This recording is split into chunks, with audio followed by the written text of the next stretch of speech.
finished with our meetings here at the White House this afternoon. We had a great planning session for our January 6th objection. We aren't going to let this election be stolen by Joe Biden and the Democrats. President Trump won by a landslide. Reporting from Crazy Town. Now that's Marjorie Greene, and that was filmed back in December. She released it, reassuring their base. Remember, they had that hardcore grift, keep giving us money, just give us tons of money. We're totally gonna make it to the Trump's president. It didn't work out. But anyway, she's talking there about meetings, and it turns out there apparently were a bunch of meetings with people like Marjorie Greene as well as many others. Hunter Walker at Rolling Stone has 3 sources who say that various people who were involved in doing the protests on January 6th had contact with representatives, with their crews, with their staffs, and with the White House as well. So 2 of the sources say they participated in literally dozens of planning briefings ahead of January 6th. One says, I remember Marjorie Taylor Greene specifically. I remember talking to probably close to a dozen other members at one point or another of their staffs. It would be hard to forget Marjorie Greene because he actually at one point barricaded himself in a room and she was talking through the keyhole. You don't really forget that sort of thing. But anyway, along with Greene, you have Representative Paul Gosar, Lauren Boebert, Mo Brooks, Madison Cawthorn, Andy Biggs, and Louis Gohmert. Basically, if I asked you to put together the list of the representatives who had been involved with these crazies, you already know who it is. It's the crazies themselves. And so we have some information about how that went. And there is some pretty spicy and juicy stuff in here, but I do want to offer up a couple of caveats because we feel the need to do that. We feel the need to be responsible and ethical and all that, even though we're never given any credit for it. So one is that there are 3 distinct sources who've spoken to Rolling Stone about this and say that they are talking with the January 6th commission. That said, you never know with these stories until you have layers upon layers of confirmation of the specific claims being made. And bear in mind, these sources are people who were organizing protests in support of Donald Trump in January of this year. So bear all of that in mind as we go forward. But that said, before we launch into more of the details, Francesca, what do you think of this so far? What were you thinking when this was rolling out last night? That yes, that of course this happened, right? We knew it happened. I mean, they even quote one of the Stop the Steal planners, Ali Alexander, who's like, again, one of these sort of like C-list Trump MAGA celebrities, who was like, yeah, me and Mo Brooks, me and Andy Biggs, me and Paul Gosar, and he's like going live on Instagram. Like we knew all of these things. So I'm glad now that we've got the actual insurrectionists, who I assume are the sources, coming out being like, yeah, man, we talked to all of these Congress people. And I'm eager to hear exactly what went down in those meetings. Yeah, exactly. We only have a little bit of that, but I want to throw one extra caveat, and that is that with 1 or 2 major exceptions, which we'll get to, what is being alleged so far does not rise to the level of Marjorie Greene handed me a bunch of javelins and said, go get Pence. Like it's not that. They say that the demonstrations they worked on were the ones at and around what's called the ellipse. So that's where Trump actually spoke. And bear in mind, he told them to go to the Capitol and then they did it, but somehow he's not involved. So they said they were gonna present evidence about issues with the election. Everybody forgot to do that, I guess. But they do say it was intended to put pressure on those who were gonna object to the certification. The Capitol itself was never in play. So they are saying, we weren't planning for the riot. We were planning for all these protests that then the riot sprang forth from. So none of this, as far as I've seen, directly says that Boebert or Gosar or anyone was like, I need you to start killing people and burning down the Capitol. I just want to put that out there again, caveats that would never ever be given credit for. But that said, there are a couple of issues with this that sort of imply that like maybe it didn't have to go the way it did. So one is that in addition to the what they call sort of the ellipse protest, there was the wild protest, which was Alexander, who you were just talking about. So 2 of the sources who spoke with Rolling Stone say that there were early concerns about Alexander's event. They had seen him with members of the paramilitary groups First Amendment Praetorian and the Oath Keepers in his entourage at prior pro-Trump rallies. Two sources also claimed to have been concerned about drawing people to the area directly adjacent to the Capitol on the 6th, given the anger among Trump supporters about the election certification that was underway that day. One of the sources said they knew that they weren't there to sing Kumbaya and like put up a peace sign. These frickin' people were angry. And interestingly, they apparently went to Mark Meadows with those concerns ahead of the 6th, saying this guy Alexander has paramilitary people, they're gonna be right at the Capitol. And Mark Meadows in the White House just apparently didn't care or didn't do anything about it or understood that that was the idea. So that's the first of the two things that are, well, is this actually, this might be something.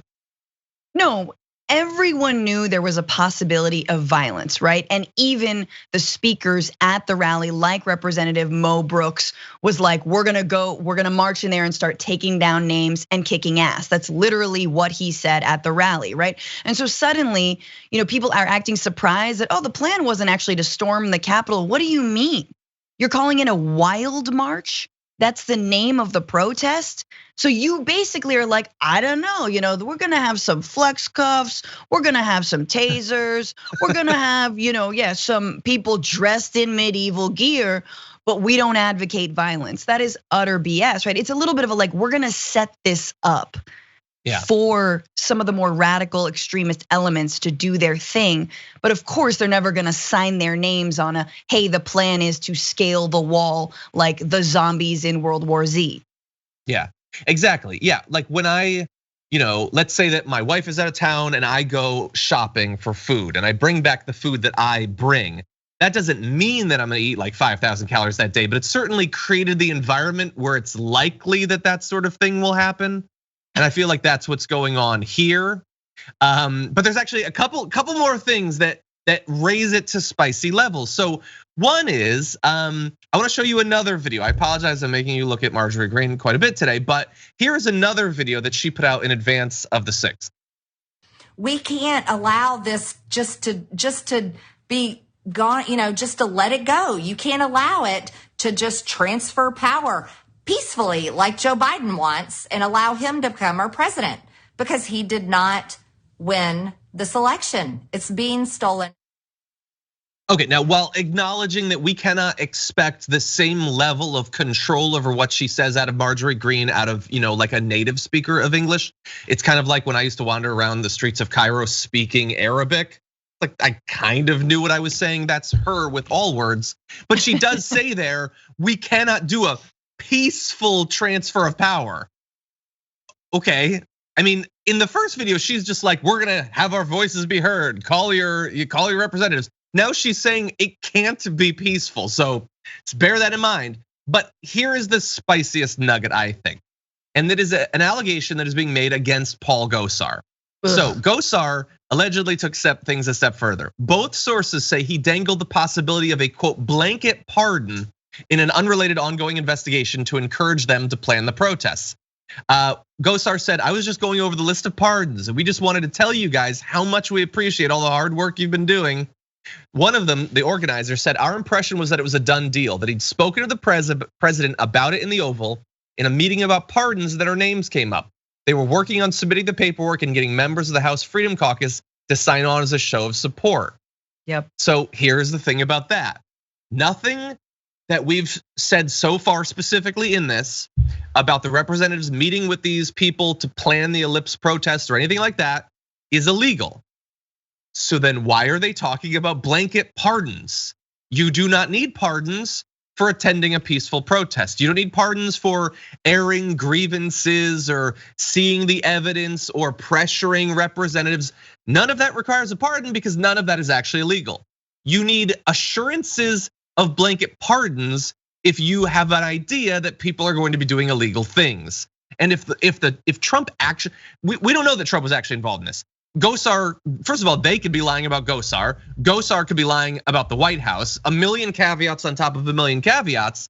But this definitely sounds like they knew illegal stuff was going to be happening and they wanted the people in the streets to know they'd be protected.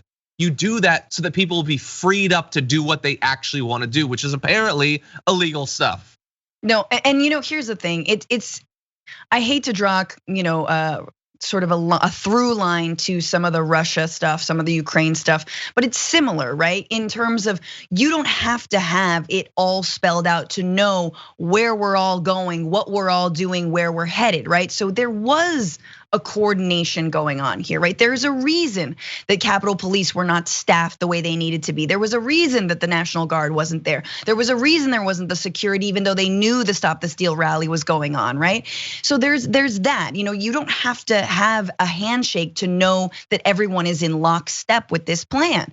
And secondly, the Arizona Republican Party, which again, Gosar and and Andy Biggs, another character here in this sort of dream team, if the dream is a white ethno state. So that's Andy Biggs and Paul Gosar. The Republican Arizona's party tweeted Ali Alexander days before and was like, he's ready to give his life.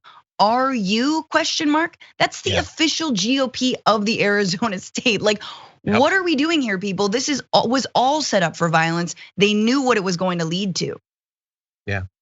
Yeah, 100%. And they apparently, these three sources that have been speaking with Rolling Stone have been talking with the commission informally. They say they expect to testify. I mean, God only knows. We don't know what's gonna end up happening with that commission. We do know that the Republicans really, really, really didn't want the commission to exist. A commission that can investigate these sorts of claims and can look into the actual documented communications between these organizers and the staff and individual representatives. It's possible that if they do actually get the documents out of the White House, was Gosar, emailing Mark Meadows or Donald Trump? What was Meadows saying internally that might be documented? Maybe nothing, or maybe they got rid of it. We don't know for sure. I do know that some people are taking it seriously. Representative Alexandria Ocasio-Cortez tweeted last night, any member of Congress who helped plot a terrorist attack on our nation's capital must be expelled. This was a terror attack. 138 injured, almost 10 dead. Those responsible remain a danger to our democracy, our country, and human life in the vicinity of our capital and beyond. And again, I will say, outside of the spicy bits that I mentioned, the core claims of this do not necessarily say that Madison Cawthorn was trying to get them to hang Mike Pence. Like to me, it doesn't directly rise to that level. But you'll notice that in the past 9 months, none of these people have come out and been like, oh yeah, no, I was totally involved in all that organization, which is fine because nothing bad happened with those protests. They've all been hiding it. They've all pretended that they weren't involved in this. And so none of this is proof necessarily of anything, but none of it looks good either.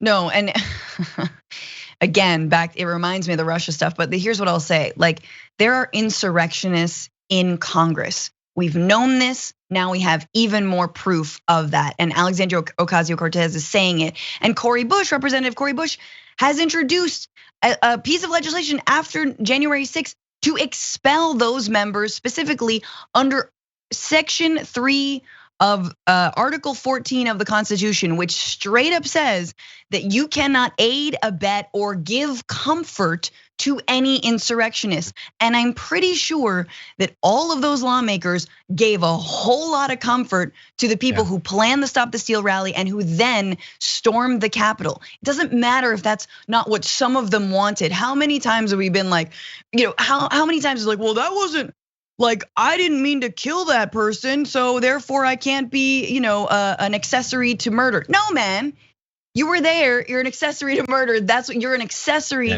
to insurrection. I'm sorry. Yeah, and look, for Trump too. I mean, like, he literally said, "You're very special. I love you." That's comforting. That's nicer than most of the things that have been said to me in my life. Anyway, and again, I want to add one more thing that doesn't necessarily prove anything, but Marjorie Greene, there's a news cycle last night of, hey, you and a bunch of these other people were coordinating with them. It looks really bad. And a representative, AOC, says, if you were helping to plot this, you need to be expelled. Okay, so all that's out there. So how do you respond to it? Well, she tweeted at AOC, and I want you to evaluate whether, bearing in mind that her comms director says she wasn't involved in anything. This is what the actual Congresswoman says. She says, again, I challenge you to debate me. you have a big problem understanding our laws because you want to tear our country apart because you are a communist. You are actually guilty of much worse. You and many Democrats funded, encouraged, and participated in civil war. And then it continued, and it did continue. It's a lot of tweets and I ain't reading them. But those tweets aren't about what happened. They're about inflation or whatever that AOC is a communist about.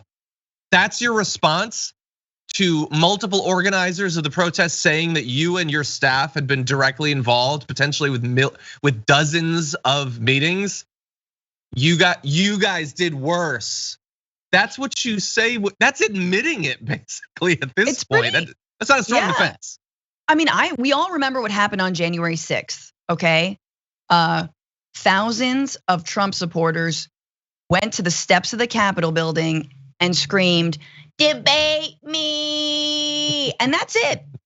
It was peaceful, and any other violence, that was all Antifa. They were just, all they wanted was an honest debate.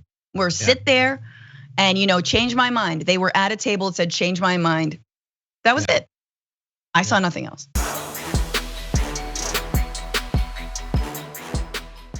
For more political news breakdowns, interviews, stories of activism, and me trying my hardest to care about the occasional big celebrity news story, subscribe to our YouTube channel at youtube.com/The Damage Report. And you can ring the bell wherever it is so you don't miss anything.